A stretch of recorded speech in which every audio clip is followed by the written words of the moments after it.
ABP माझाचे प्रतिनिधी ओमराजे निंबाळकर निश्चितपणे मागच्या 20 वर्षापासून माझं कुटुंब आणि माझ्या वडिलांचे चालक समतकाजींचं कुटुंब ज्या गोष्टीसाठी न्यायालयीन लढा देते, संघर्ष करते आणि अनेक यातना आम्ही ह्या 20 वर्षाच्या कालखंडामध्ये सोसल्यात.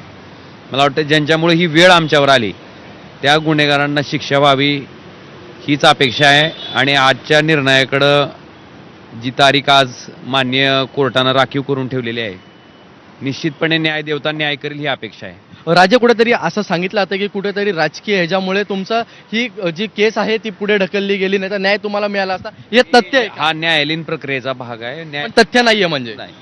त्याचसोबत काय म्हणजे सांगाल तुम्ही की आज जी न्यायालयीन प्रक्रिया पार पडणार आहे, त्यात न्याय मिळेल विश्वास आहे म्हणजे तुम्हाला? निश्चितपणे मिळेल. आपण बघतो हे होते ओमराजे निंबाळकर, ज्यांनी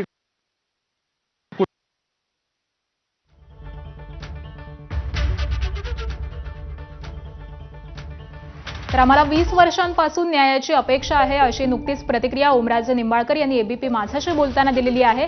आणि याच अपेक्षेप्रमाणे आज योग्य तो निकाल लागेल असं देखील ते म्हणाले. आणि